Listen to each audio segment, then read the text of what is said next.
یاد دلا رہا ہوں، صرف ایک جملہ کہتے ہیں، کل علم اسے دوں گا. یاد آ گیا؟ جنہیں یاد آ گیا وہ تو میرے ساتھ بولے نا. کون سا موقع ہے؟ خیبر کا نام لینا چھوڑ دیا ہے تبھی قوم بزدل ہو گئی ہے. سب متفق ہے، میں اپنے نوجوانوں سے مخاطب ہوں، سب متفق ہے خیبر ہے. علی چلے علم لے کے، جو آپ نے سنا ہوا مجھے آپ کو نہیں سنانا. شاعر تہذیب المتین نے لکھا کہ آئے خیبر کی فصیل پہ ایک نجومی کھڑا،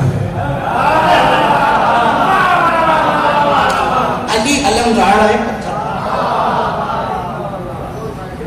پتھر پر، علم گاڑ ہے. جیسے یہ دیدار بلند ہوا تو باہر آنے والے کو پیشگوئیاں کرتا تھا، اور اس نے یہ پیشگوئی کر دی تھی کہ اب 4000 سال تک یہودیوں کی حکومت رہی. کوئی ایسا نہیں ہے. ستارے یہ کہہ رہے ہیں، لفظ یاد رکھیے گا، تاریخ میں گفتگو ہے، ستارے یہ کہہ رہے ہیں. علی نے جیسے یہ دم اٹھایا تو وہاں سے چیخ کے کہنے لگا یہ کیا کر رہے ہو؟ کہ پتھر پہ علم گاڑنا. کہنے لگا یہ تو ایک ہی صورت میں ہو سکتا ہے.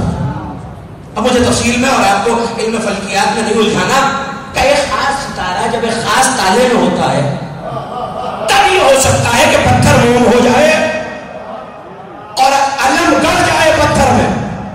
علی نے کہا تو تیرا حساب کیا کہتا ہے؟ ایک مومن میری طرف دیکھے، تیرا حساب کیا کہتا ہے؟ کہا ابھی تو وہ ستارہ بہت دور ہے، کہا پتھر کی طرف دے.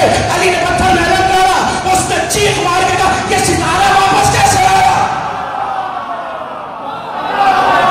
میری طرف دیکھتا ہے. علی نے کہا تو آسمان پہ دے، علم نکالا، ستارہ واپس گیا، پھر گاڑا، ستارہ پھر آیا، پھر گاڑا، ستارہ پھر آیا، پھر گاڑا، ستارہ پھر آیا. جب 7 مرتبہ نکالا، 7 مرتبہ گرایا تو اب ستارہ نہیں آیا، نجومی آسمان سے زمین پہ آیا.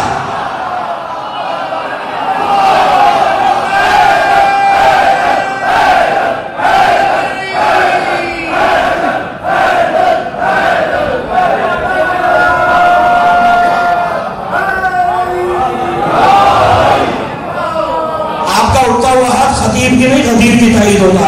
ہاتھ اٹھاتے رہیں گے تو پتہ چلتا رہے گا خطیب ہی ہے میرے ساتھ.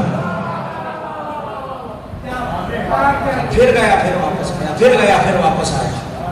بعض روایتوں میں یہ جملہ ہے کہ علی نے کہا دیکھ، اور یہاں سے انگلی کا اشارہ کیا، ستارہ اسی تالے میں آ گیا. علم گاڑتے ہوئے علی نے جملہ کہا، سنیں گے وہ جملہ؟ لڑکے کہنے لگے سن، ستارے علی کی محتاج ہے، علی ستاروں کا محتاج نہیں.